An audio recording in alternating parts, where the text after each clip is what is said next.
contre-performance pour n'avoir pas atteint le seuil minimum de 10% de représentativité donnant accès à l'éligibilité à l'attribution de sièges. L'analyse des résultats. L'analyse des résultats est faite à partir de divers critères, en l'occurrence la répartition des sièges par parti politique, la répartition géographique des sièges, etc. Vous avez le tableau qui le montre. Élection présidentielle. La période électorale. La mise en œuvre des réformes ainsi encadrées dont le but est d'éviter les candidatures fantaisistes et pléthoriques s'est heurtée à la résistance de certains acteurs politiques qui se réclament de l'opposition radicale. Bien que la loi ait été claire sur les conditions de participation à l'élection présidentielle, certains acteurs politiques ont fait le libre choix de déposer leur dossier sans le parrainage inscrit dans le code électoral après le dépôt des dossiers à la Sénat.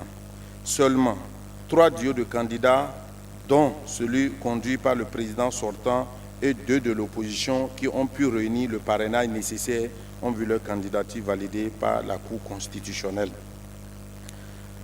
Dans le vif dessein de saboter le processus électoral afin de discréditer le Bénin aux yeux de la communauté internationale, ces acteurs de l'opposition radicale ont armé des compatriotes pour brûler les édifices publics, affronter les forces de l'ordre de défense et de sécurité sous le fallacieux prétexte d'une manifestation pacifique. Des assassinats ciblés ont aussi été programmés. N'eût été la bravoure et le patriotisme des forces de l'ordre, le Bénin serait aujourd'hui dans une situation insurrectionnelle, c'est-à-dire le chaos total. Malgré tous ces actes attentatoires à la paix et à la cohésion sociale, l'élection présidentielle s'est bien déroulée avec un taux de participation estimé à plus de 50%. Cette élection a connu la victoire au premier tour du duo candidat Patrice Talon et Mariam Tchabi Talata, élu à un suffrage de plus de 86% des voix. Situation post-électorale. Cette réélection du président Talon n'est pas du goût de certains acteurs politiques. Des déclarations belliqueuses et les manifestations à peine voilées s'organisent dans certaines localités du pays, créant ainsi la psychose générale au rang de la population. Des armes et des munitions ont été découvertes chez certains acteurs et des cartouches ont été interceptées. Au lendemain de l'élection présidentielle, la justice béninoise a procédé à l'interpellation de certaines personnes impliquées dans ces différents actes d'agression et de déstabilisation. Les enquêtes sont toujours en cours afin que les clarifications idoines soient faites. Le Bénin, dans sa nouvelle marche, compte sur le soutien continuel des institutions sous-régionales comme la CEDEAO pour réaliser encore plus d'exploits. Désignation du chef de file de l'opposition. Conformément à la loi 2019-45 portant statut de l'opposition, le secrétaire exécutif national du parti Foscori pour un Bénin émergent, FCBE, de l'ex-président Yaïboni, Paul Humpé, s'est vu confier cette charge par décret numéro 2021-183 pris en Conseil des ministres le 28 avril 2021. Situation sécuritaire. La situation sécuritaire sous-régionale continue d'être marquée par le terrorisme auquel s'ajoutent les activités des organisations criminelles transnationales, les conflits intercommunautaires et les trafics de tout genre. Depuis quelques mois, il est noté une forte poussée vers le sud de l'influence des groupes terroristes qui sévissent dans le pays de la ligne du front Mali,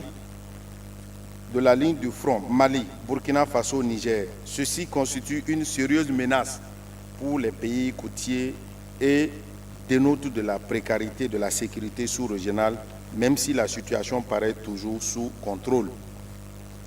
La sécurité intérieure du Bénin est logiquement tributaire de la situation régionale et le pays est aussi exposé à la menace terroriste et aux autres formes de criminalité connexes.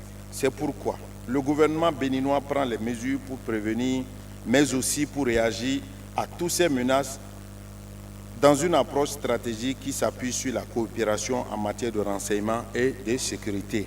Les menaces, le terrorisme. Dans un contexte où nul pays n'est à l'abri, le Bénin, de par sa position géographique, paraît encore plus exposé.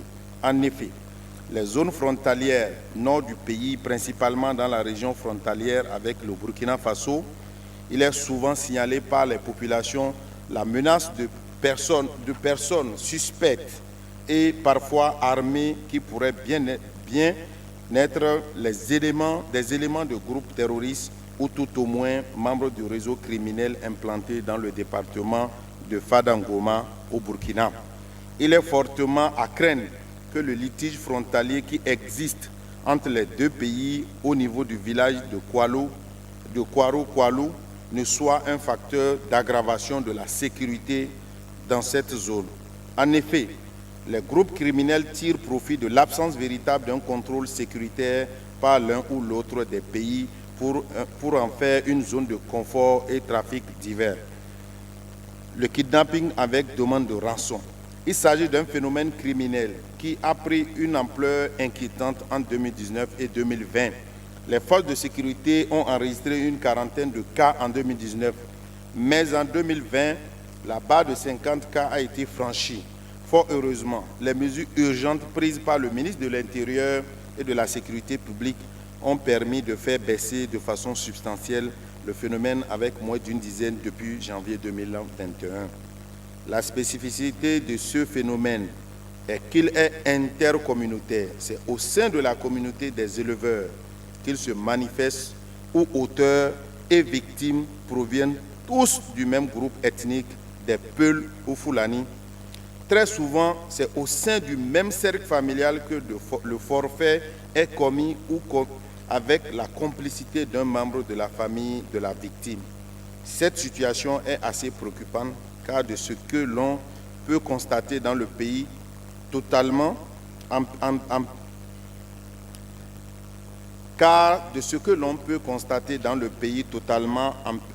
aujourd'hui dans les tourments des violences terroristes, le phénomène du kidnapping concourt au financement des groupes terroristes ou constitue une activité de choix de groupes criminels transnationaux organisés. La transhumance, c'est un phénomène qui a longtemps impacté la sécurité intérieure du pays. En effet, cette activité a toujours engendré des affrontements entre agriculteurs, éleveurs, avec très souvent de lourdes pertes en vies humaines, abstraction faite des dégâts matériels importants enregistrés. Il était impérieux d'arrêter cette spirale de violence intercommunautaire potentiel terreau de l'extrémisme violent, puisque le phénomène fait le nid à la stigmatisation et aux frustrations. La piraterie maritime. Il est une réalité que le golfe de Guinée est aujourd'hui la zone maritime la plus dangereuse du monde. Cette insécurité est bien souvent du fait des difficultés logiques des marines nationales des pays de la région qui ne disposent pas de vecteurs de navigation en mesure de contrôler l'entièreté de leur zone exclusive économique. Au Bénin, depuis mars 2020, plus aucun navire n'a fait l'objet d'attaques ni dans la mer territoriale, c'est-à-dire jusqu'à 22 km de la côte, ni dans la zone contiguë, c'est-à-dire jusqu'à 44 km de la côte. Les rares cas enregistrés ont été commis dans la zone exclusive économique au-delà de 200 km des côtes et des capacités de la marine nationale sont malheureusement limitées pour intervenir dans cette zone. Mesures prises et perspectives. Conscient des défis sécuritaires auxquels le gouvernement a pris des mesures fortes pour prévenir toute forme d'enlisement qui pourrait mettre en péril la sécurité des populations et de leurs biens et compromettre les efforts de développement du pays. Ainsi, dans le cadre de la lutte contre l'extrémisme violent et le terrorisme, les forces de défense et de sécurité ont procédé à un réaménagement du déploiement des unités opérationnelles suivant l'évaluation des zones les plus exposées, afin d'assurer une réponse appropriée en cas de nécessité. Dans cette dynamique, plusieurs unités spéciales de surveillance des frontières ont été activées au niveau des zones frontalières avec une meilleure professionnalisation des personnes servant dans les unités territoriales, dont les activités s'inscrivent. Whose activities follow the concept of neighborhood or community policing for a true co-production of security. In terms of security building of human resources, the government has, for the past 1 year, on behalf of the Republican Police, recruited 1,100 police officers. Another recruitment of 500 new officers is expected in 2021. The armies also enjoy almost the same number of new recruits.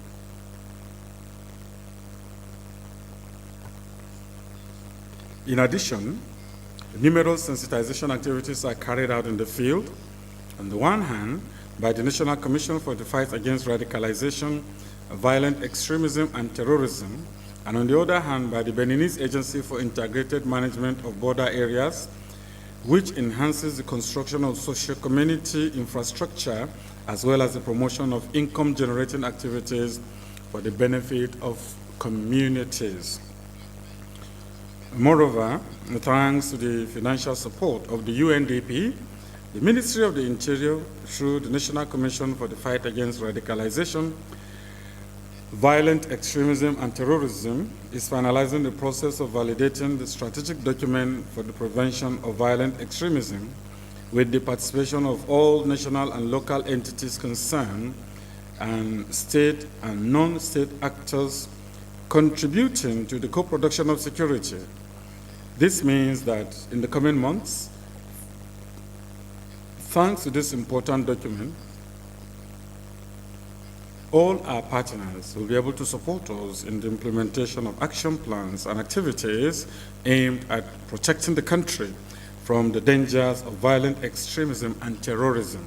Apart from these measures, the government pays attention to the development of all sectors which will serve as levers in the preventive fight against violent extremism and terrorism. With regard to the fight against the phenomenon of kidnapping of people with demand for ransom, a special entity of the Republican Police has been set up specifically.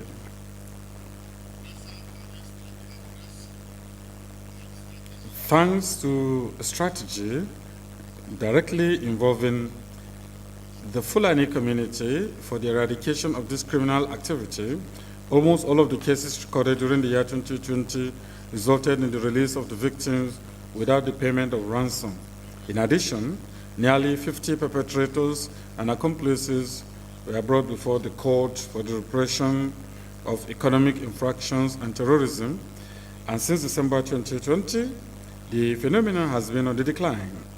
Also, none of the investigations opened reveal any connection with financing of terrorist actions in the sub-region or any connection with criminal groups in neighboring countries. Rather, everything suggests a criminal phenomenon to which disoriented young delinquents indulge, driven mainly by greed for easy gain. Nevertheless, this constitutes a major concern to which the government, through its Ministry of the Interior and Public Security, attaches great interest. 3. Human rights situation, the state of operations of the National Commission Agency for Human Rights.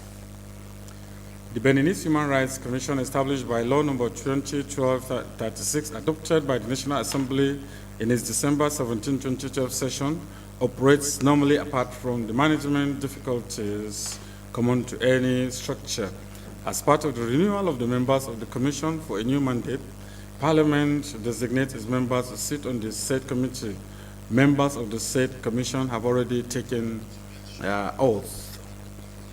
A specific situation with respect to protection of the rights of persons with disabilities. The rights of persons with disabilities are a priority, not only for the government, but for the entire nation. This national priority was expressed by the unanimous vote by MPs present on the law on the protection and promotion of disabled persons in the Republic of Benin. The presence of a large number of disabled persons in Benin's administration is worth noting. Protection of women's rights. The protection of our mothers is a reality in management practices in Benin. Several laws have also been passed in this direction. The law on the representability of women in political and administrative bodies is currently before the MPs for adoption. This law will impose 35% representation of women in the various bodies. Several workshops were organized by the IPU, the government, and the parliament to define the legal means of allowing a greater participation of women in parliament and other constitutional institutions. And like we did say earlier on, the Constitution has already reflected this concern. The situation of refugees and stateless persons.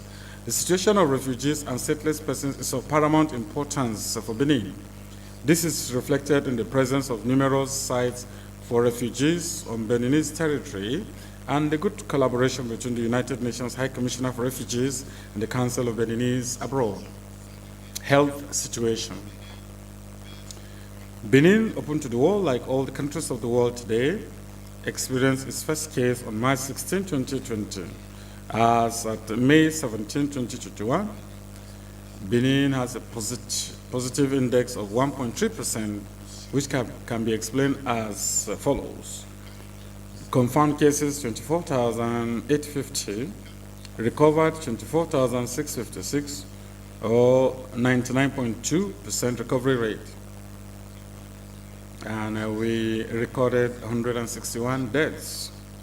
And we have 33 persons so far, including one in intensive care. The number of PCRs conducted, 970,760, or 8% of the population, and the average positivity index is around 2.6%. Measures taken. Since the detection of the first case of COVID-19 in our country on March 16, 2020, the government has taken strong restrictive measures to contain its spread. State of the vaccination campaign in Benin. You have a table that shows us at 20th November 2021 the status of doses, which is 35,351 doses. Economic and social situation, economic growth.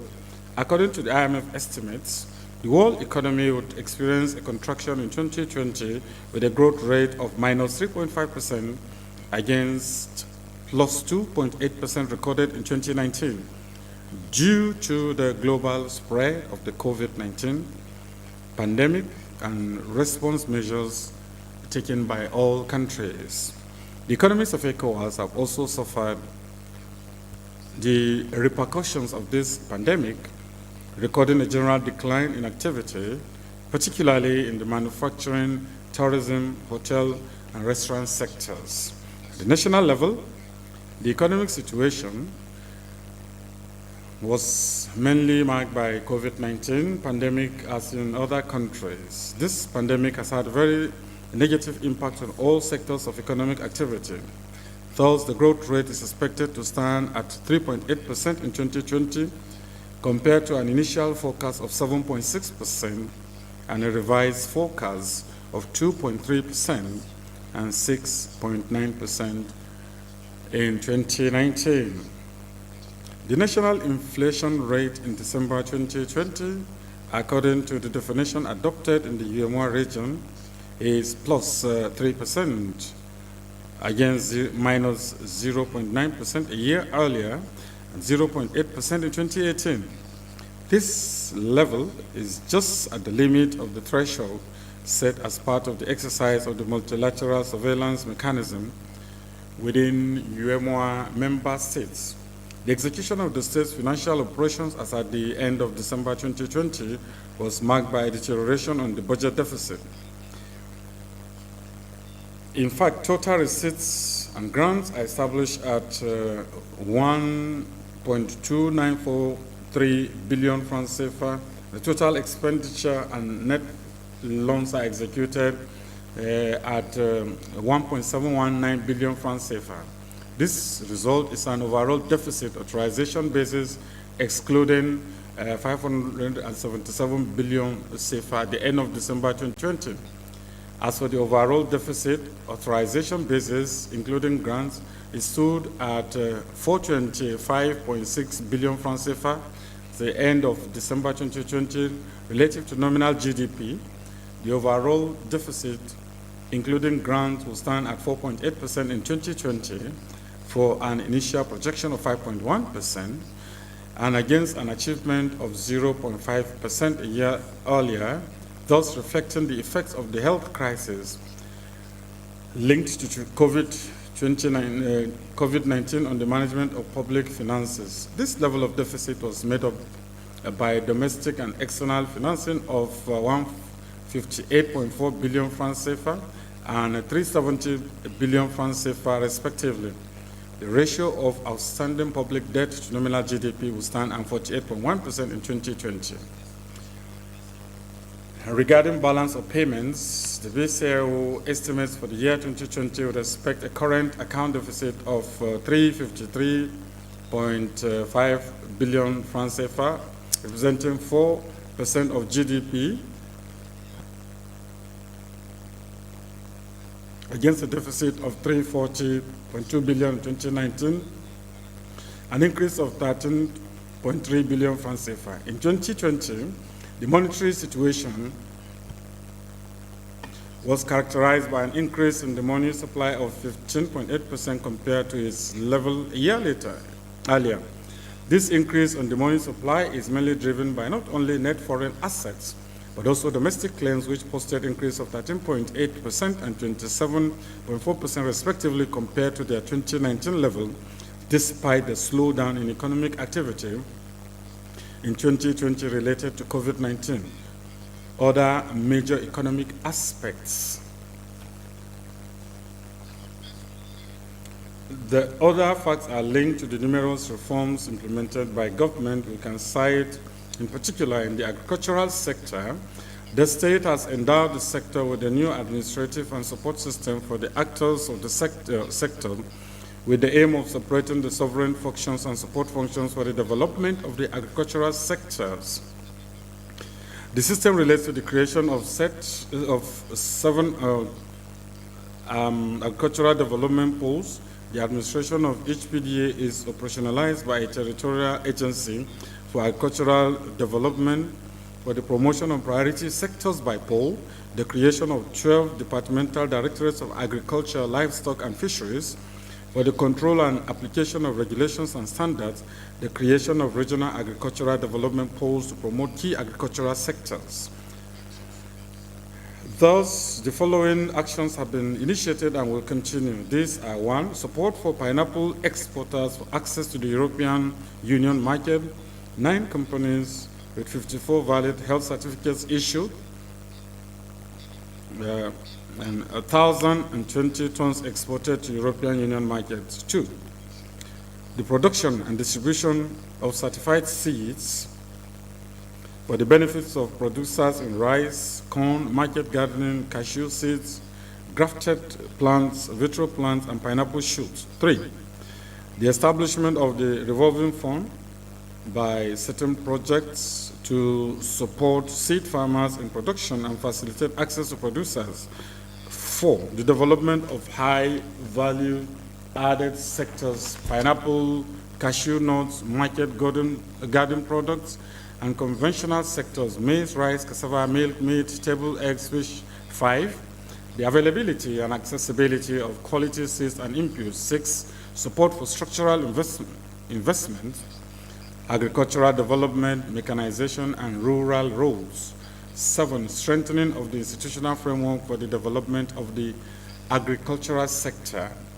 Actions on the digital economy concern, among others, the rehabilitation and extension of the national transport network with 2,000 kilometers of fiber through 67 municipalities with 47 points of presence, the construction of metropolitan networks in Cotonou, Porto Novo, Abomey, Calavi through metropolitan optical fiber loops, approximately 220 kilometers of optical fiber, construction of DTT-related infrastructure on the various sites in the northern part namely Parakou, Kandi, Malaville, Bukumbi, Kwanji, Chao, etc., the activation of TNT in the southern subplate made up of Porto Novo, Benue, Abomey, Calavi, and Cotonou, the establishment and operationalization of the e-visa, the construction of the building to house the National Data Center, and finally, the establishment of e-identity and the completion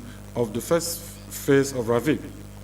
In the field of industry and trade, economic policy is geared towards establishing a framework conducive to the development of a private sector that produces quality and competitive goods and services. The priorities for 2021, for example, are as follows: strengthening the competitiveness of industrial companies by, in particular, establishing support infrastructure for industrial companies, strengthening consumer safety and protection, promoting commercial activities by inter alia managing market infrastructure, and strengthening the capacity of economic actors on international trade preferences. In the area of transport infrastructure, public policy has focused on improving the mobility of people and goods in conditions of safety and comfort. Specifically, priorities concern, among others, the development, rehabilitation, and construction of road network, including construction of the road bypass northeast of the city of Cotonou, construction of specific works, including the interchange at the Vedoko intersection and the construction of a second crossing of the Women Lowlands, development of port infrastructure, development of air transport infrastructure, including the construction of Glo-Jigbe Airport, and the development of domestic air transport, etc. In the tourism, culture, and arts sectors, state policy is geared towards improving performance. To this end, the priorities include improving the tourism statistical system and setting up the tourism satellite account, promotion of the Benin destination on the main tourist source markets, development of domestic tourism, continuation of the program for the preservation and enhancement of the cultural heritage and natural heritage of a cultural nature, continued construction of cultural arenas, continuation and completion of rehabilitation works on the National Library buildings, departmental libraries, and public reading centers, continued operationalization of cultural classes, promotion of cultural enterprises and industries, and dissemination of artistic and cultural products and works on national, regional, and international markets, and promotion of talents in the field of culture. In the field of health, the orientation of state policy will aim to guarantee good health for all, to promote the well-being of populations according to the life cycle. In this context, the state will give priority to strengthening the management of epidemics and other emergencies and health crisis sanitary situations.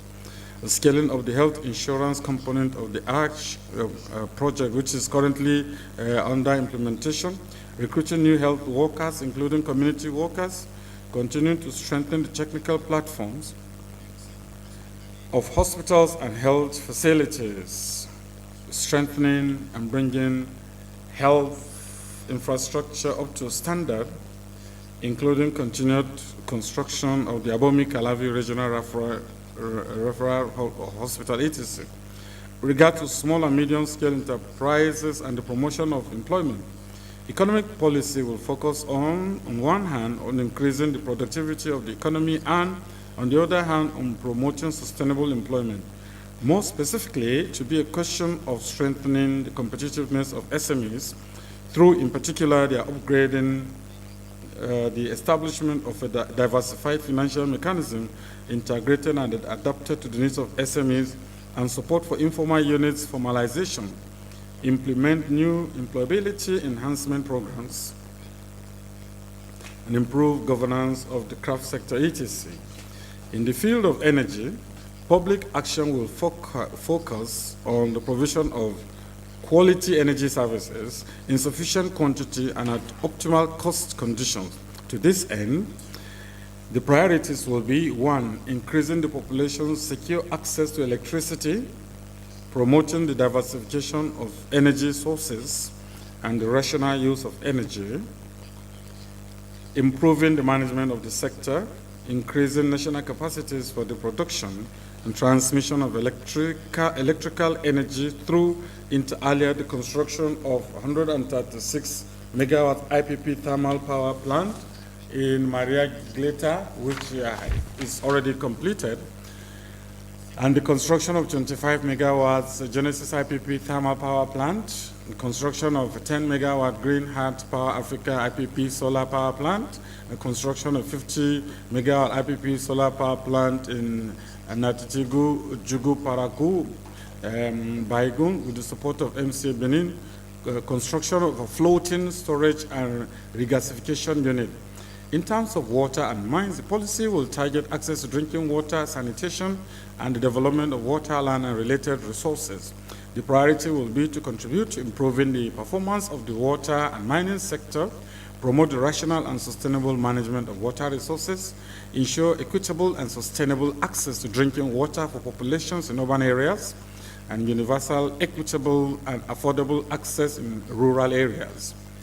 To improve knowledge and develop geological and mining resources, and intensify oil exploration and activities downstream of the sub. I'd like to say at this stage that by the end of the year, the people of Benin will have 100% access to potable water. As of today, 75% of our people have access to water. A state of implementation of the macroeconomic convergence criteria. Pursuant to later of the reference listed above, the ECOWAS Commission adopted new streamlined macroeconomic convergence criteria for the multilateral surveillance mechanism.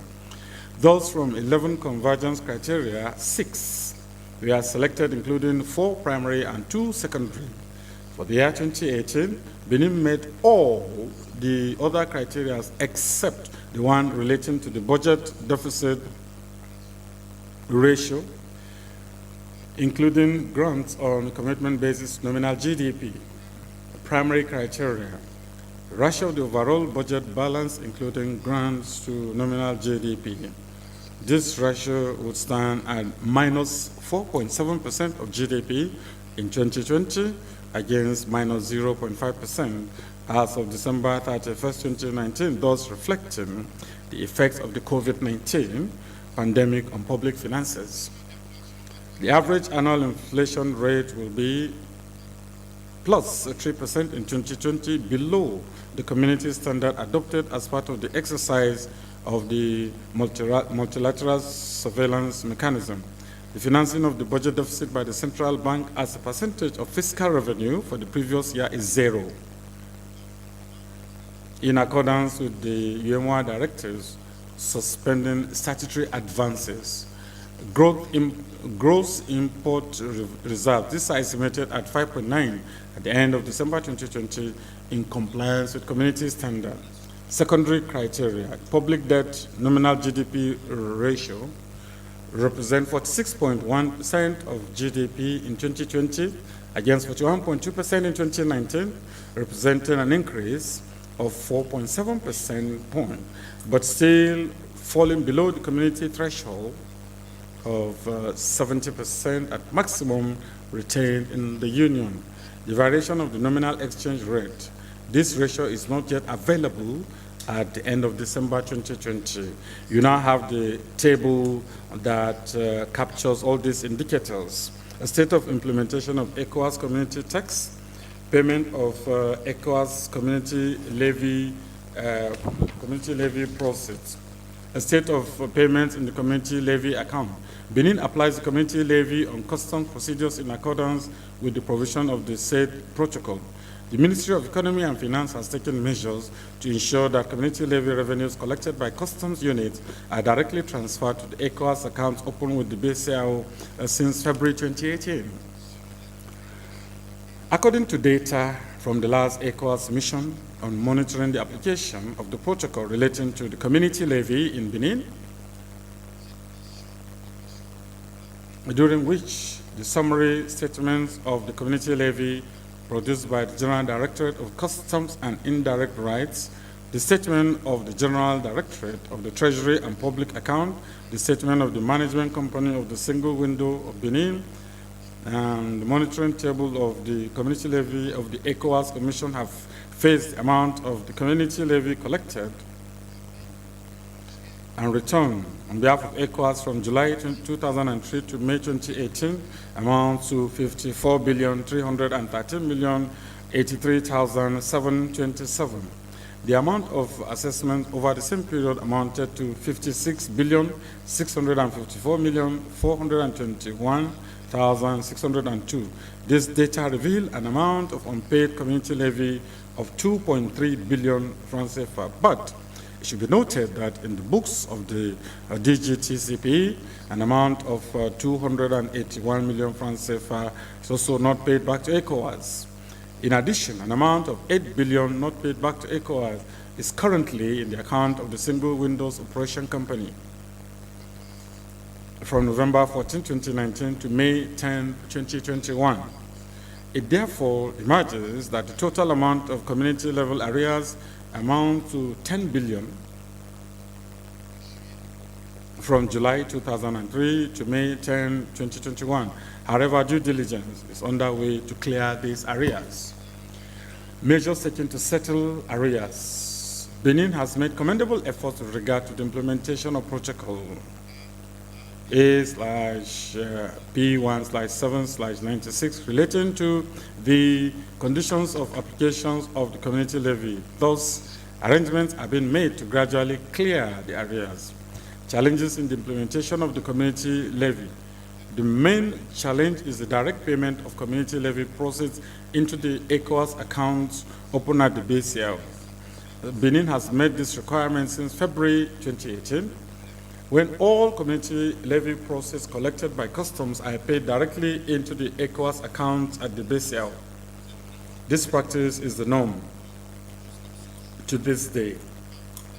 The tables appended to this note show the details of community levy assessment and payment.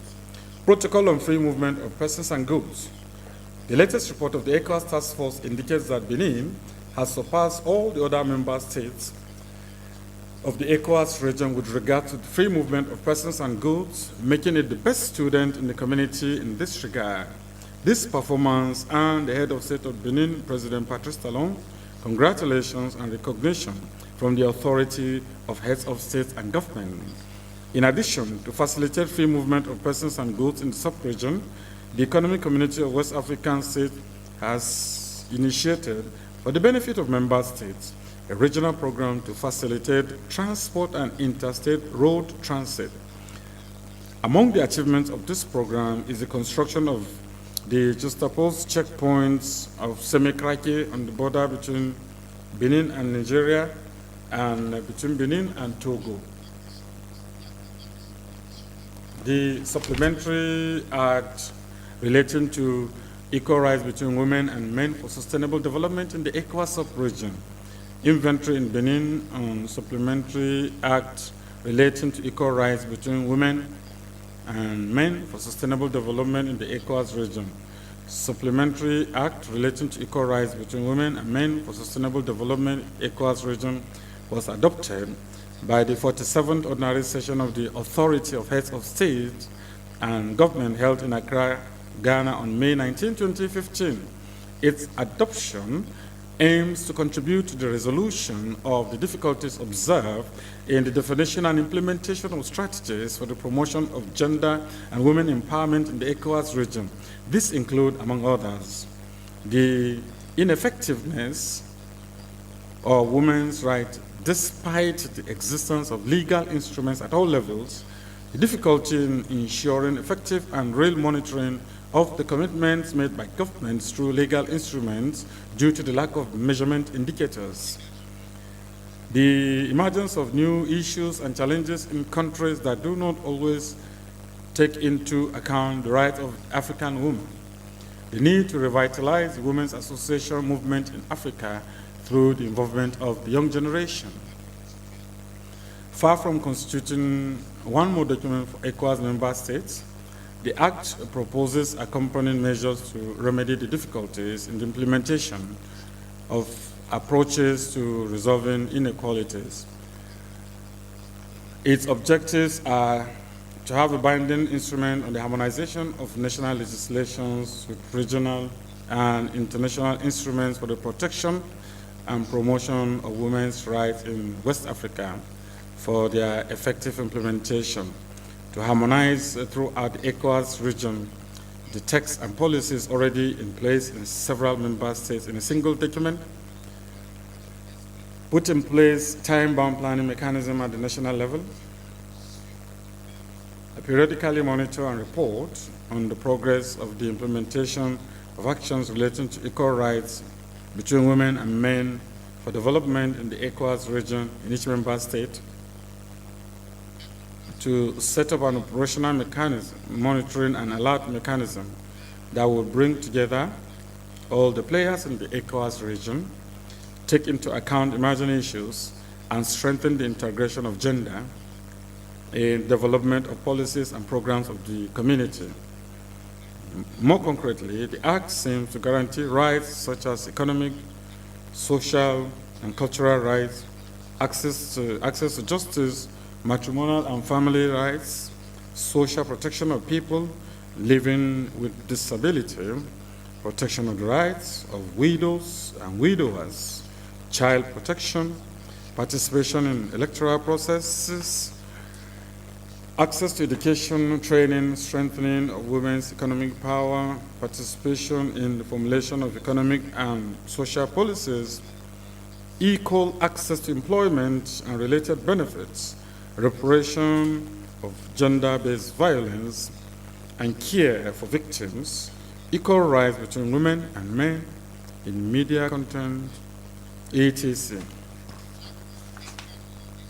The Act embodies the people-centered legitimacy of the ECOWAS Vision 2020 and is indicative of the priority that ECOWAS leaders place on gender equality and women empowerment as part of the regional integration process. Its effective implementation will add substantial value to the regional integration process and will accelerate the achievement of ECOWAS Vision 2020.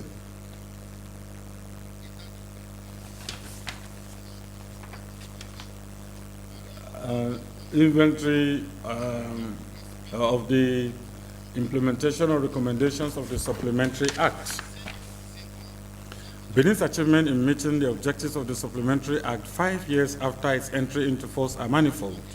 The government of Benin has introduced reforms that have made it possible to achieve the objectives set by the Act. 1, adoption of Law 2015-8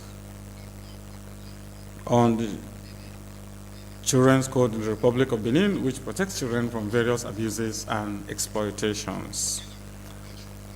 A vote and promulgation of Law 2019-40 of November 2019, reviewing Law number 90-32 of 1990 on the Constitution of the Republic of Benin, which provides in its Article 26, Paragraph 2, man and woman are equal before the law. However, the law may lay down special provisions for improving the representation of the people by women. Through this provision, Benin shall undertake to increase in future the number of women in the major political and administrative decision-making bodies.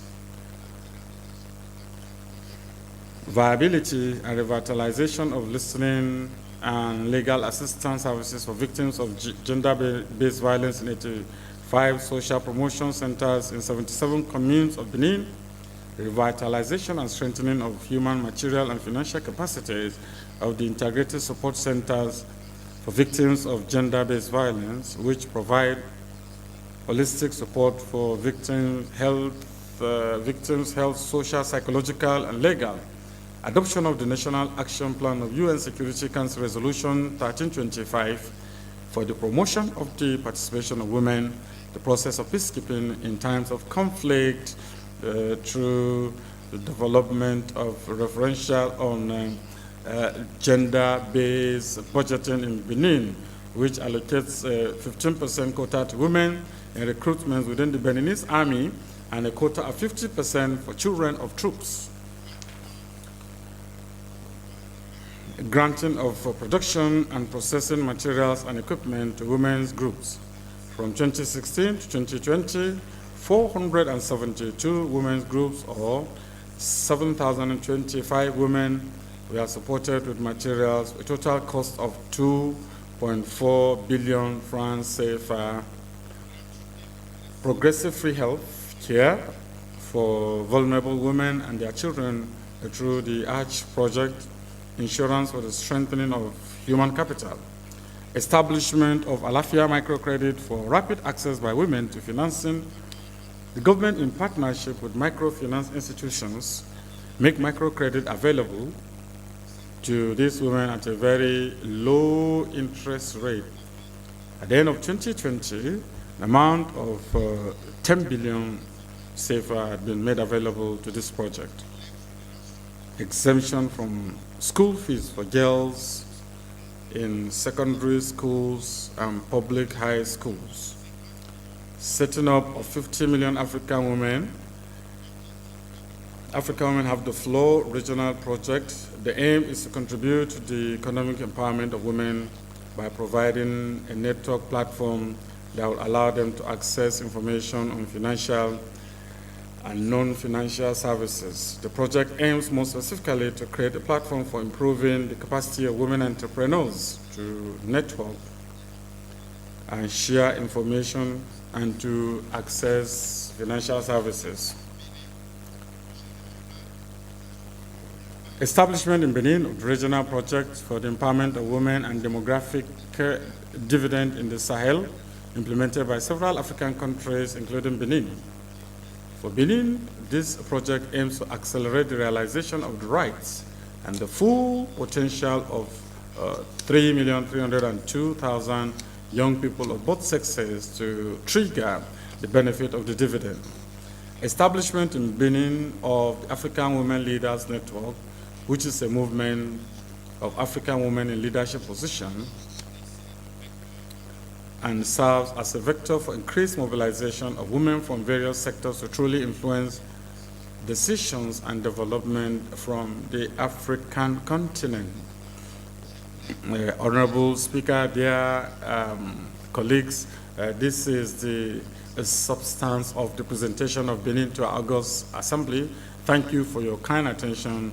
I'd like to express the whole determination of Benin to advance and promote regional integration and democracy. Thank you very much for your kind attention.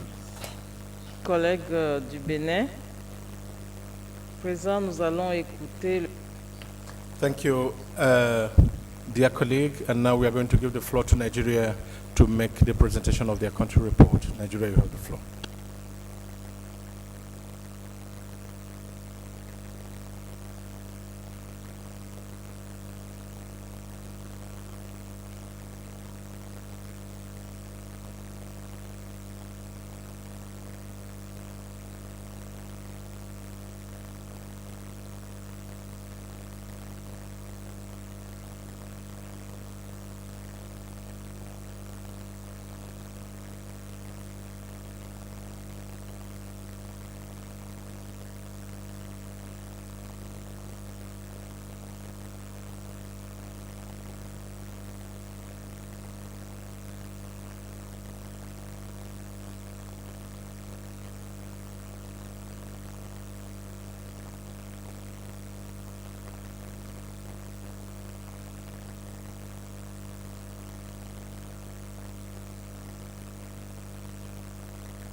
Honorable Speaker,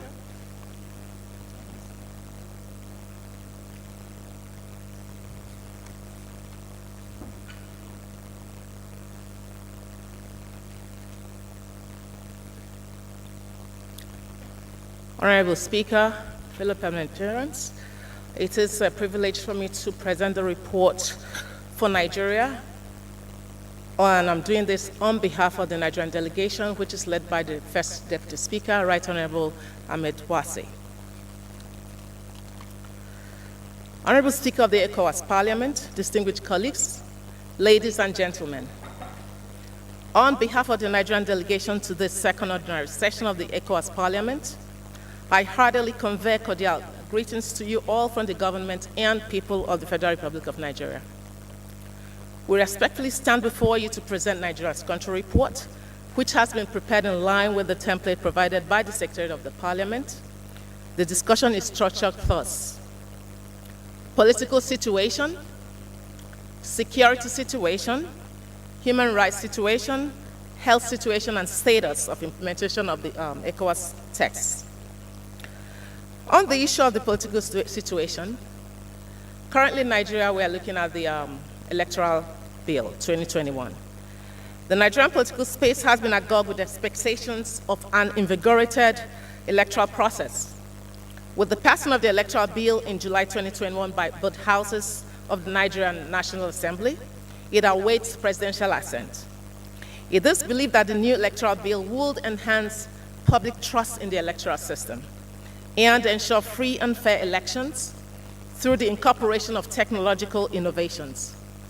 In acknowledgement of this, the Independent National Economic Commission, INEC, of Nigeria, in September 2021, presented a roadmap to strengthen electronic voting and integrate electronic transmission of election results to enable Nigerians view polling unit results in real time.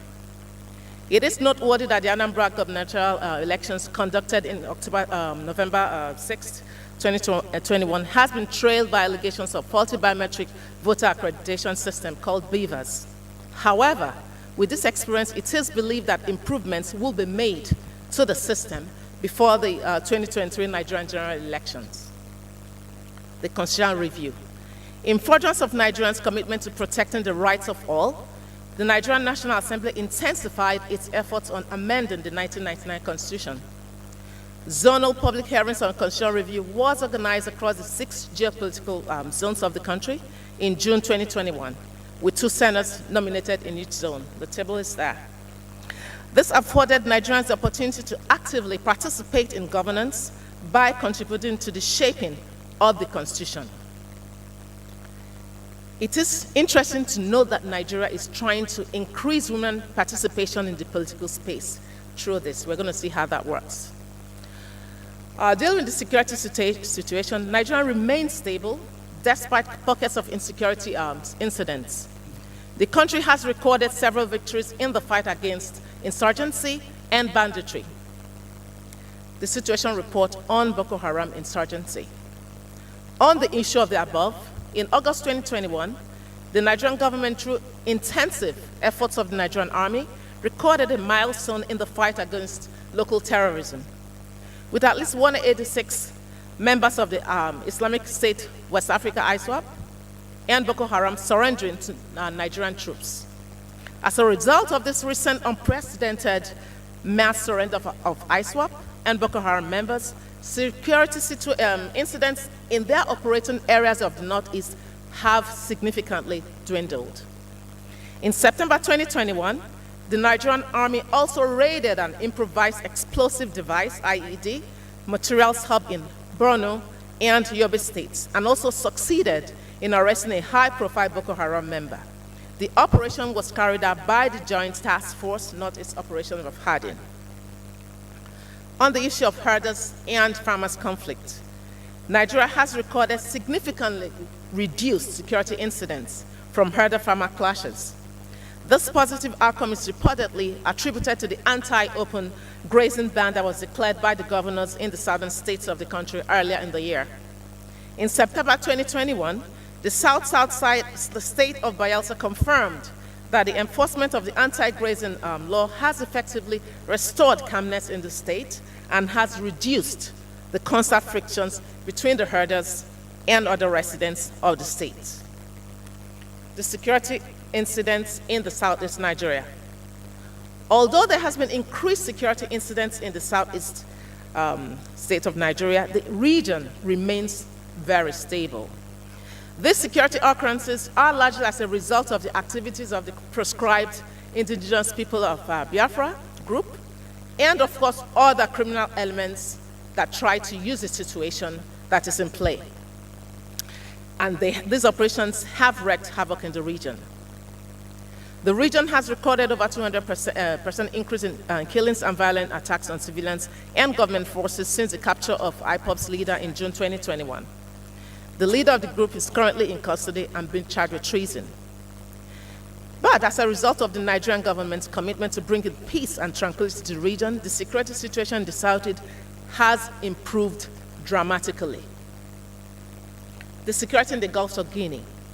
In pursuance of our leadership role in regional maritime safety, the federal government of Nigeria officially launched the Integrated National Maritime Security and Waterways Protection Infrastructures, called the DIBLI project, in June 2021. It is remarkable that reports provided by the International Maritime Bureau reveals that security incidents in the Gulf of Guinea is significantly down from the same period of 2020.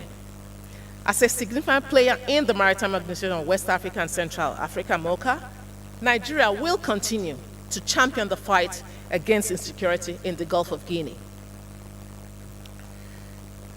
The human rights situation. The government of the Federal Republic of Nigeria is working towards alleviating the human rights situation occurring within the country, especially as it concerns the protection of freedom of expression. June 5, 2021, the federal government of Nigeria placed a ban on Twitter, a social media platform, due to its sanctioning of an information emanating from a government Twitter handle.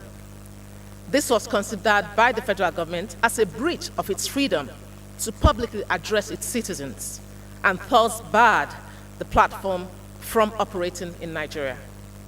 Although the action of the federal government was widely considered as a breach of freedom of expression of its citizens, it has, however, provided an opportunity for the government to dialogue with the sponsors of the platform to better protect the internet space from misuse, which is a great concern, particularly from the spread of false information, of which we know what the effect can be.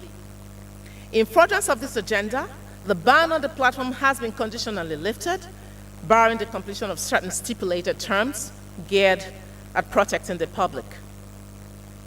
On the issue of health matters, the COVID-19 pandemic, June 8, 2021, the Nigerian Center for Disease Control, the NCDC, recorded the first confirmed case of SARS-CoV-2, Delta variant in Nigeria.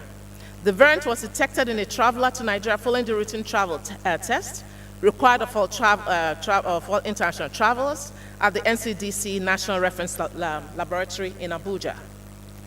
Given the high transmissibility of the Delta variant and following its detection in Nigeria, the federal government of Nigeria, through the Presidential Steering Committee, PSC, initiated several measures to reduce the risk of the spread, namely. Before I go to that, I'm just going to also mention the issue of the American, the latest variant, which of course the Nigerian government is also tackling aggressively. The Nigerian government set up the increased procurement of COVID-19 vaccines, a massive distribution of personal protective equipment to health workers in primary healthcare centers across Nigeria. This was in collaboration with health sector partners, Gavi, the Vaccine Alliance, and UNICEF. They trained over 10,000 health workers on infection prevention control, amongst other activities.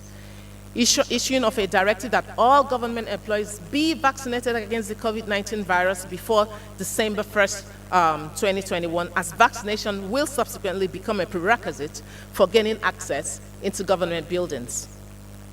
In further pursuance of our country's COVID-19 preparedness and response project, the federal government recently received approval from the World Bank's Board of Directors for a $400 million credit in additional financing from the International Development Association, IDA. This is to provide upfront financings for the acquisition of safe and effective COVID-19 vaccines, as well as strengthen the country's health system interventions such as enhancing health emergency response capacity, cold chain equipment, disease surveillance, data management, and laboratory testing for the long term. On the issue of the status of the vaccination, Nigeria's vaccination program had, from the outset, been trailed by a number of setbacks, which is what is obtainable all over the world. From challenges around production rights, distribution bottlenecks, to widespread apathy amongst Nigerians towards the vaccine. Notwithstanding these initial challenges, we are making giant strides in ensuring that a considerable number of Nigerians are vaccinated in the shortest possible time. We are currently set to kick off the third phase of our vaccination program. According to the National Primary Healthcare Development Agency, Nigeria has successfully vaccinated 3,938,945 people, eligible people across the 36 states of the Federation and the FCT. This represents 98% utilization of the 4,024,000 doses of the Oxford AstraZeneca vaccine that we received. In total, 2,534,205 people have received the first dose of the vaccine, while 1,404,205 persons have received the second dose of the vaccine. As it stands today, Nigeria is making concerted efforts to reach herd immunity levels. For this to be achieved, however, we need to vaccinate a total of 80 million eligible persons, or 40% of our 200 million population by the end of 2021. Nigeria also has to vaccinate 140 million persons, or 70% of our population, by the end of 2022 for immunity to be achieved. In recognition of this monumental task, the federal government of Nigeria is set to commence a mass COVID-19 vaccination campaign by the end of November, by the end of last month, which of course they have started, they've embarked on that, with the aim of inoculating half of its targeted population by the end of January 2022. Our goal is to vaccinate 111 people in order to reach herd immunity. The government has enough vaccines in the pipeline to vaccinate about 50% of the target population by the end of January 2022. And it's making concerted efforts to secure booster shots so as to build a healthy level of antibodies. The COVID-19 pandemic has brought to the fore the need for stable and sustained funding for epidemic preparedness and response. As part of continued response to mitigate the spread of the virus and further accelerate growth in the health sector, the federal government of Nigeria has approved a health reform committee to undertake a review of all healthcare reforms adopted in the past 2 decades. Report from this comprehensive review will be reused in the development of a new health sector reform program. Additionally, the Nigerian National Assembly has also commenced a review of provisions of the National Health Act. This is geared towards increasing the basic healthcare provision fund from 1% to 2% of the consolidated revenue account. This will go a long way in providing a quality healthcare service delivery and improve the country's health indices, amongst other things. The cholera outbreak. In June 2021, the NCDC announced a resurgence of cholera in 22 states of the Federation and the Federal Capital Territory. The worrisome resurgence is a public health crisis, especially coming amid the emergence of the healthy infectious Delta variant, which signposts the third wave of COVID-19 cases. However, between the periods of June to September 2021, the NCDC announced a total of 65,145 suspected cases of cholera in the country, with 2,141 deaths. A case fatality rate of 3.3% was reported from 23 states and the FCT.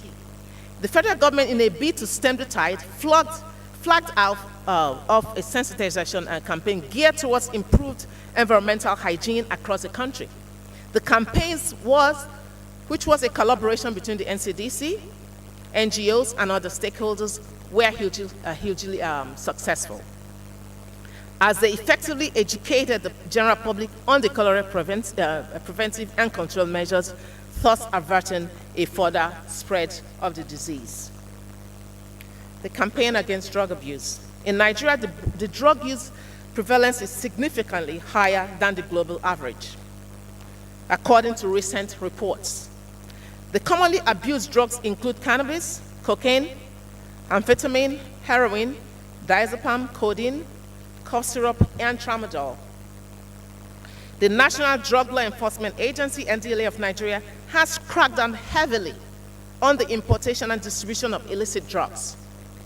In paying particular attention to our borders, the agency has succeeded in intercepting over 6,300 worth of illicit drug since the month of in November 2021 alone, and has arrested over 200 persons in connection therewith.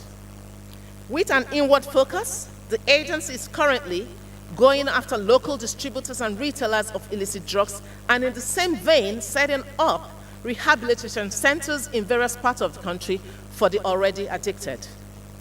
To mark the United Nations International Day Against Drug Abuse and Illicit Drug Trafficking 2021, the NDLA launched the War Against Drug Abuse, WADA, initiative to encourage Nigerians to actively participate in the war against drug abuse.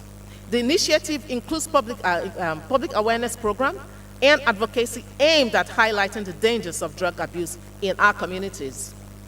The federal government, with the support of civil society, continue to work assiduously to ensure that more funds are earmarked to train and better equip drug law enforcement agencies to detect and apprehend drug traffickers through technological innovations. As a matter of fact, the floor of the House last week, chaired by the First Deputy Speaker,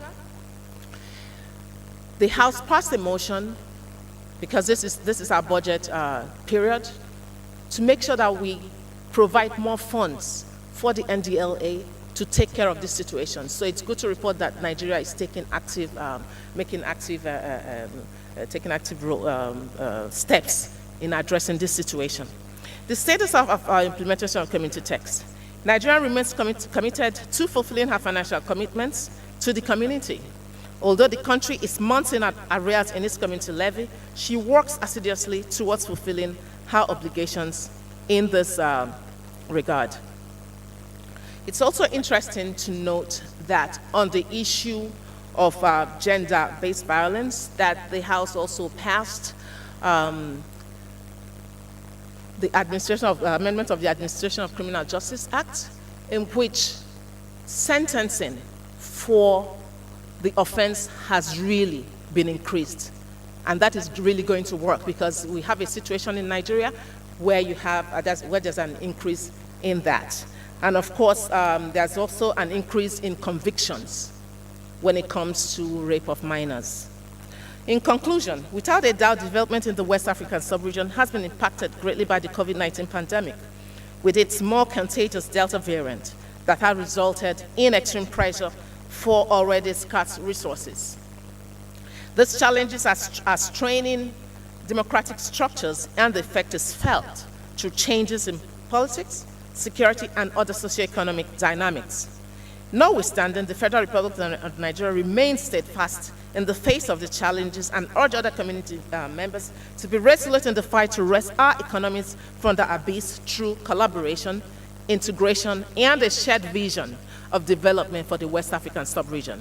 At this point, I wish to re-emphasize that Nigeria remains dedicated to fulfilling her obligations and implementing regionally agreed commitments with a view to improving the lives of citizens of this community.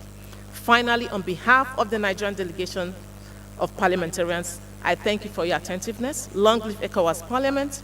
Long live ECOWAS. Thank you. Merci. Obrigado.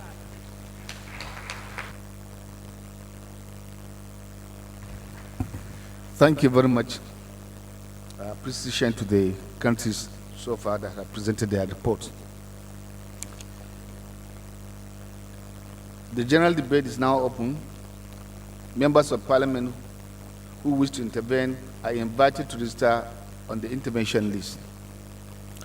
You may indicate by raising your hand or flagging and mentioning your name and your country.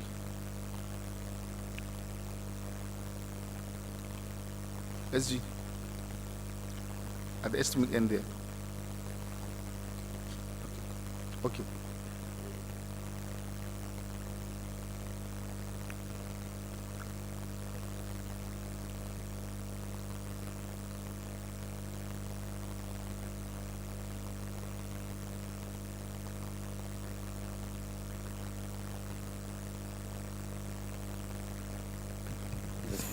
Mr. Speaker, with your permission. Honorable members, kindly mention your name and country so that the verbatim reports can capture appropriately.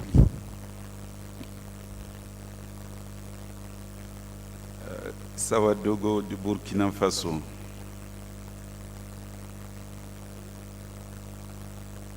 Khalifa Seydi, Guinea-Bissau.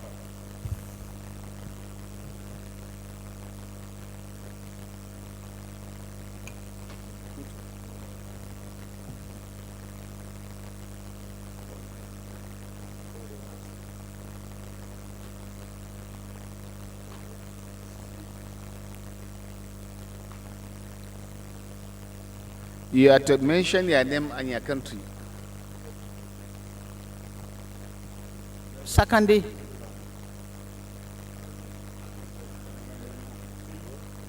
Burkina Faso.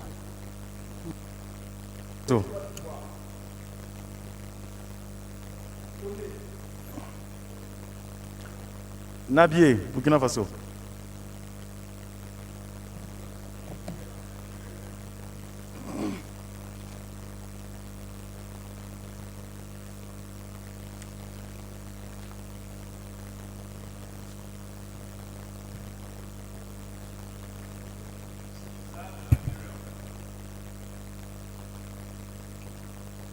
Still Zago Labira, okay.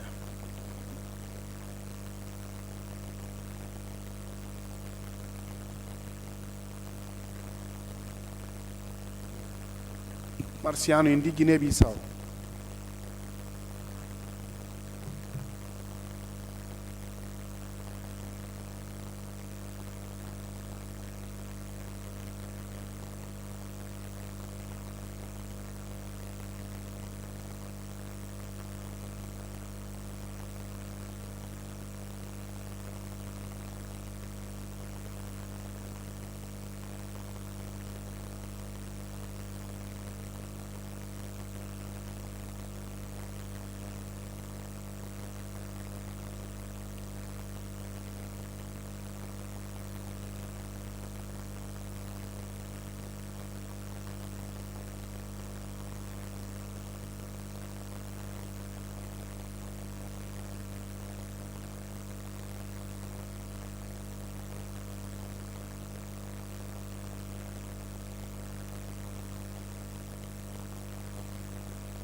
Honorable Pinto, you have the floor.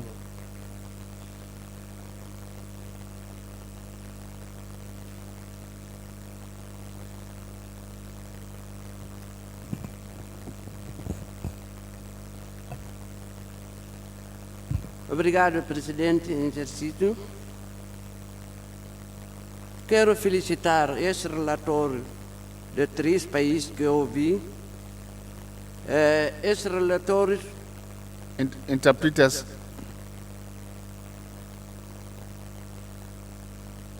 English.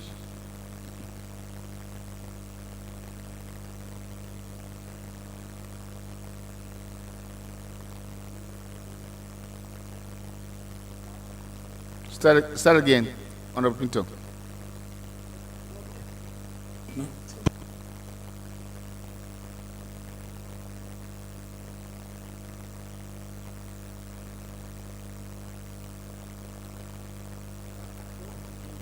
Please, interpreters, help us.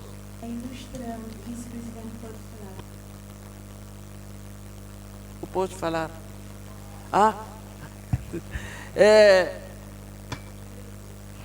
I wish to congratulate the presentation of the 3 reports from 3 countries. These reports are briefing us on the situation in each country, and especially, I'm sure English are reading me. English, do you read me? Can you read me? English?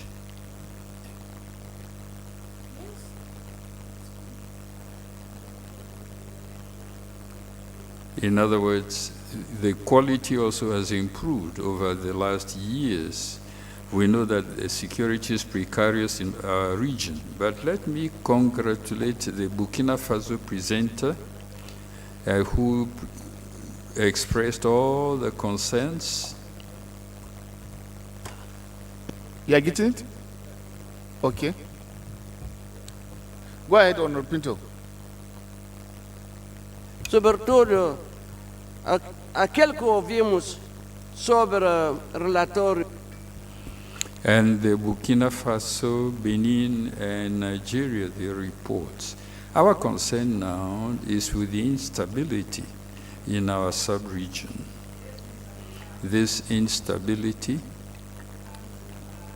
we've been talking about it, and I think this instability, the ECOWAS has to adopt a new strategy to be able to combat terrorism. Otherwise, this instability, which is affecting the majority of women, and it's everywhere, it's been mentioned in government and in parliament, every country is mentioning it, and the difficulties that follow the instabilities.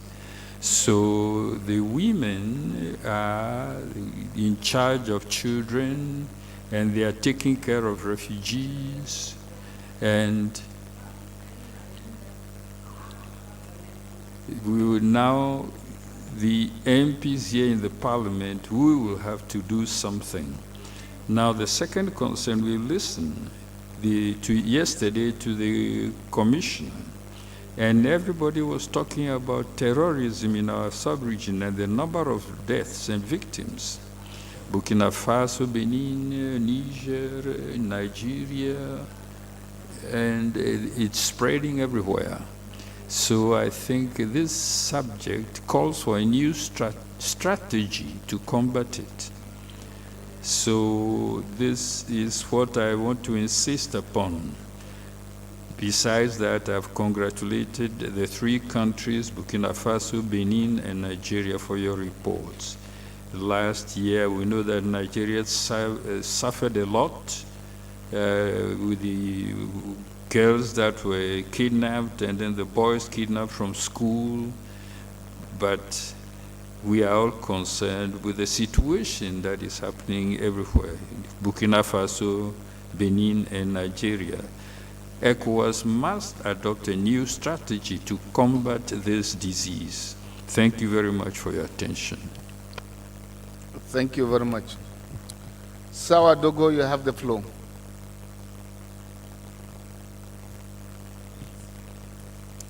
Thank you, Mr. Speaker. Since I'm from Burkina Faso, I can only talk about the report of Benin and that of Nigeria. So I would want to begin with that of Nigeria. Mr. Speaker, the health situation, just to talk about the pandemic, the result, the outcome presented by Nigeria is appreciable. I'm saying this because if Nigeria is sick, that means that the entire West Africa is sick. So we commend the substantial report in the area of the fight against COVID in Nigeria.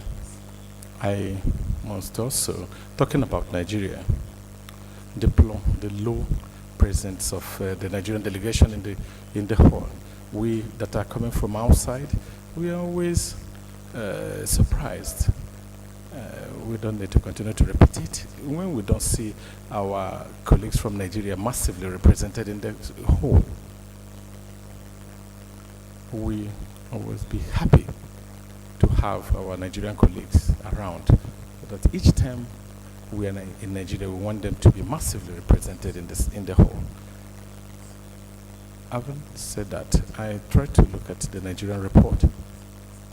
With regards to free movement of persons and goods, the report did not say anything, unless I did not follow very well. I have checked, I didn't see anything on that. And when we know that on that particular issue, there's a lot of things to be said. Perhaps the delegation in the second phase during the response should be able to give us more information with regards to free movement of persons and goods. It's important because it is the country that is hosting our institution. It's also the first African power and the first power in our sub-region, and it's the first country in terms of population. I think it is important that on this particular issue, let us be able to have an insight from Nigeria. A financial commitment, I also looked at the report. It looks like Nigeria is, of course, is the first highest contributor in our region, but we know that if the institutions are working, of course, Nigeria brings something substantial, but we don't have information with regards to community levy, and this is always the same issue all the time. Each time we have sessions, these are some of the shortcomings that could be that we can catch up with when the delegation will respond with regards to Benin's presentation. If I understood very well, is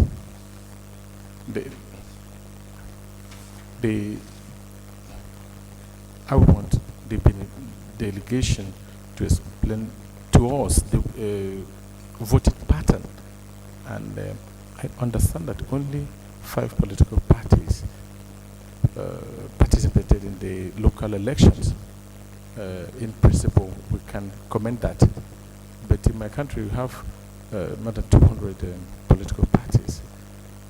Somehow, there is a need to restrict the number of political parties. But the restrictions should not be too high that will now begin to stifle internal democracy. Now, we have only 3 parties that have got seats after the election, but I would want more insight on the voting pattern. Let the delegation. I want to say that I hope that this way of carrying out elections does not stifle democracy. I'm saying it because it's important to spread positive experiences if it's going to help us to make headway so that we don't make problems, have issues with our internal democracy. Thank you very much. That's what I want to say. I thank you for the quality of the documents presented by both Benin, Burkina Faso and Nigeria. Thank you very much. Thank you very much.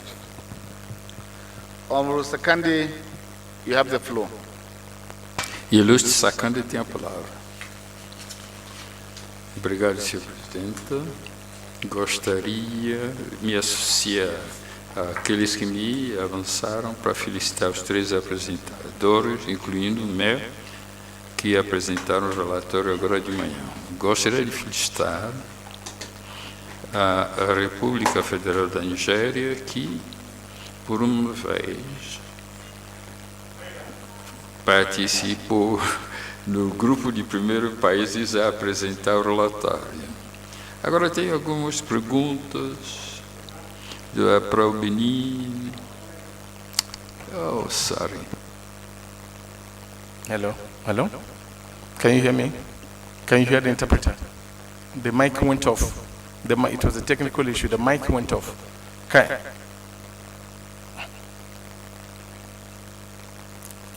Yeah, I'm taking it up again, please.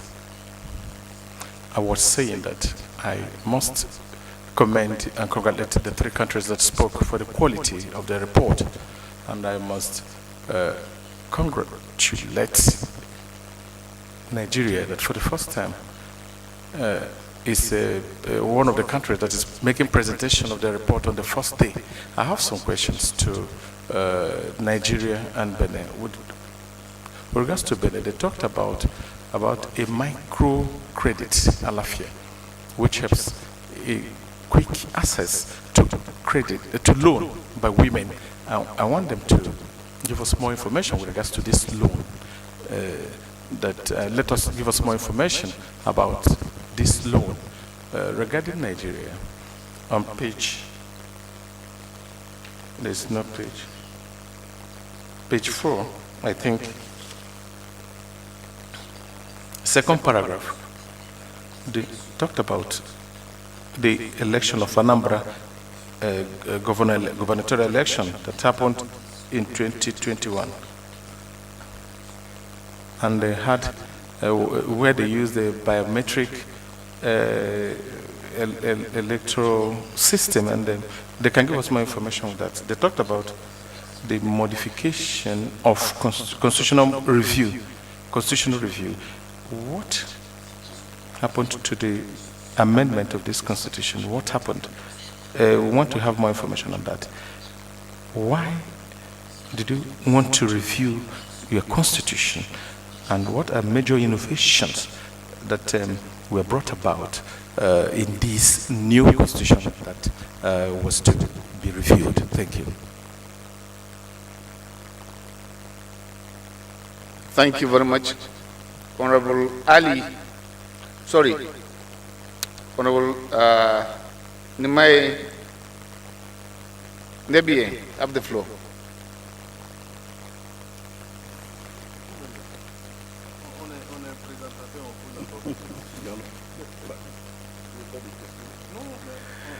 Merci. Thank you, Mr. Speaker. My concern has to do with the presentation of Nigeria.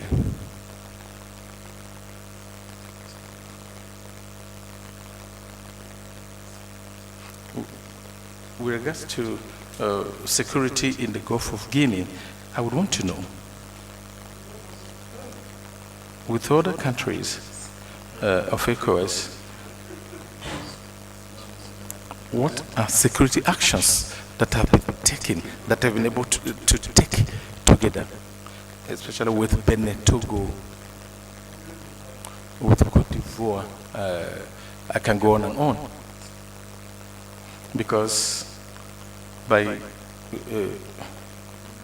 going through the Nigerian report and that of Benin, I don't see that. I was unable to see that in the report. In the area of cooperation, security cooperation within the Gulf of Guinea. And I would also, in the same way that Honorable Saudogo said it,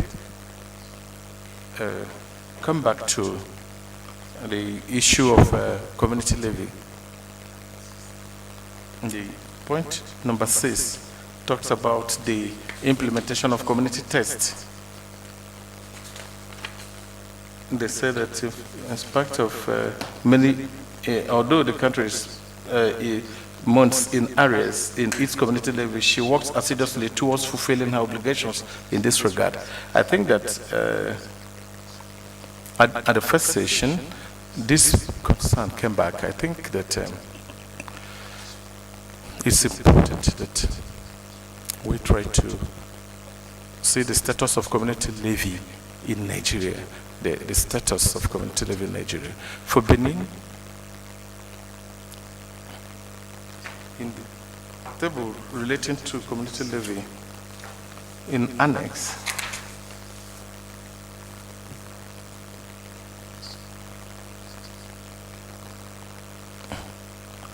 I saw that what they did in 2009 and 2015 for the current year, that's 2020-2021, I don't see the status of community levy in Benin. I would also want to have more information with regards to community levy status in Benin. Thank you. Thank you very much. Honorable Coney has the floor.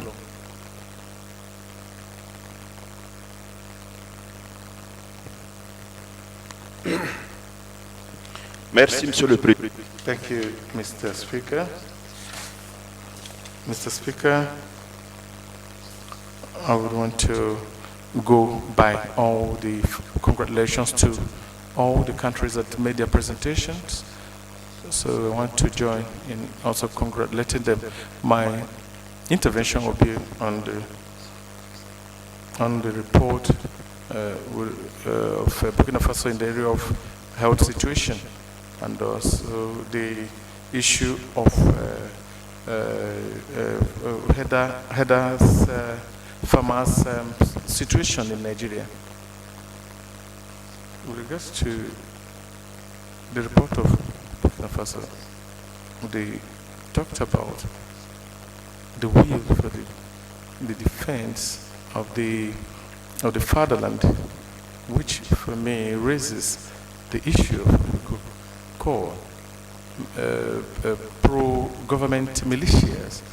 For us Ivorians, we have an experience, a bitter one indeed, with this kind of issue with regards to pro-government militia. The fact is that these kind of militias emerge in situations where you have a weak state, in the sense that the security apparatus of the state is unable to bring about internal security as well as security at the borders of the country.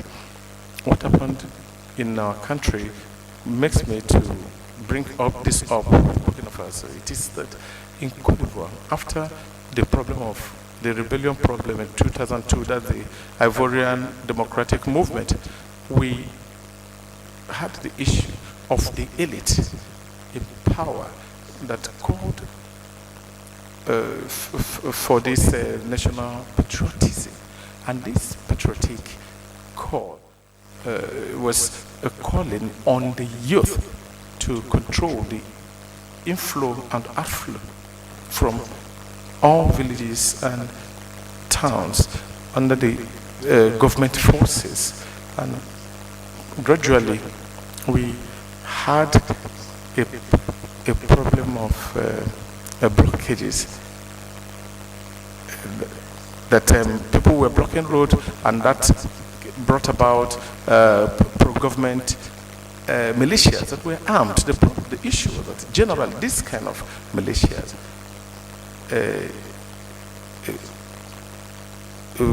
progressively, gradually transformed themselves into anti-government militias, because these young people who were carrying arms were not paid by the state. So they now turned into anti-government militias and became anti-human rights. I want to have more explanations on the issue of VDP in Burkina Faso. How does it work? What is the problem to be? What are the constraints of the coming of these militias with the protection of human rights? Let's talk about the issue in Nigeria. We said that the open grazing, the banning of open grazing issues brought a problem for herders. And in Côte d'Ivoire, in the north of Côte d'Ivoire, we had a period of transhumance. We had troops, animals coming in from Mali and Burkina Faso, and with transhumance issues, that is happening now, we discovered that it became a chaotic situation. Farmers had issues who were coming from the north because we could not control these herders. We had coming with the cows, and it was difficult. They destroyed our harvests, they destroyed farms, and today it is a very serious problem for us. We don't know how to fight this scourge, especially that the transhumance corridor that we had do not exist. They are not existing in reality. The farms are where they carry out their grazing. So my question now is that the issue of free movement of goods and persons in our region, how is it moving? I want to say that this question must be asked. Like do what you can do in my home area, what I can do in Nigeria. Don't do to me what I'm not going to do to you. That is what I want to say. Thank you, Mr. Speaker, for giving me the floor. Thank you very much. Honorable Khalifa Sidi. Muito obrigado, Sr. Presidente. Thank you very much, Honorable Speaker. Let me also congratulate the presenters of the three reports. And first of all, I want to make a comment, a sort of general comment. I think that the country reports that we present here should be reports of, let's say, update, or should be updated periodically. We have two meetings, one in May, the other one in November. In other words, you have to update the reports, the previous ones, and then tell us what is going on in the country. That is the political situation, health situation, the security, etc., etc., so that they would avoid repeating certain data and also very long reports. So I would just like to mention two reports, that for Benin and for Nigeria. Benin, I would like to find out on page 2, there's a Portuguese version, there's a political situation, they mentioned constitutional review, some essential points, that is candidates, sponsorship of candidates. So if they can dilate a little more, precisely what are the details, that sponsorship of the candidates to presidential elections. We want to understand better. And then secondly, on page 4, there's the presidential elections. And there they mentioned, that is the political actors of the opposition, the radical opposition. Well, what exactly do those classifications mean? What do they stand for? There's supposed to be a sort of normal opposition and a sort of radical opposition. And there's a further aspect which is connected to payments, that is a community levy.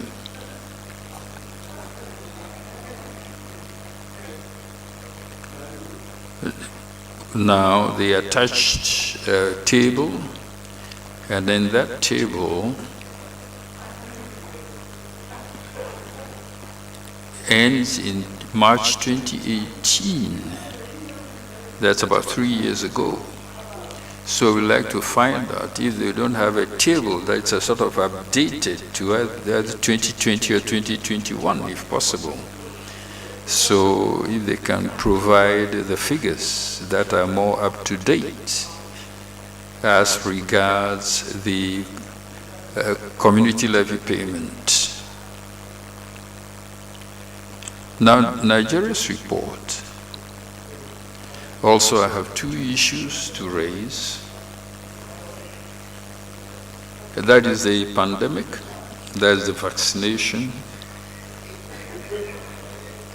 Here it's mentioned that so far they've spent about 4 million doses for about 4 million persons. And then there's a provision that by the end of this year, they will be vaccinating 80 million. I don't know whether those figures are realistic. That is moved from 4 million to 80 million by the end of this year. We are almost in December, we are in December now. So I wonder whether that will be possible, so if they can dilate a little further on that. And on the other hand, we would like, just like a colleague has raised the issue about the status of implementation of community texts, the report from Nigeria is very economical in that regard, especially the amounts, that is the community levy.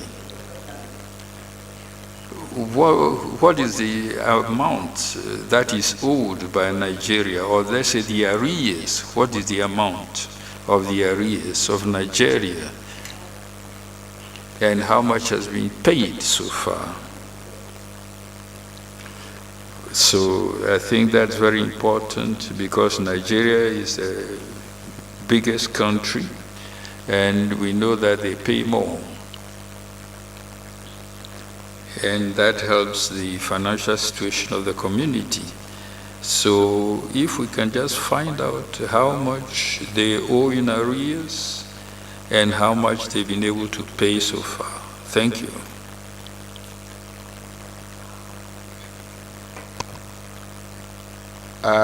Honorable Ali McKinney, distinguished. Thank you. Right, Honorable Speaker, honorable members, I'm going to talk on Benin report and Nigeria report.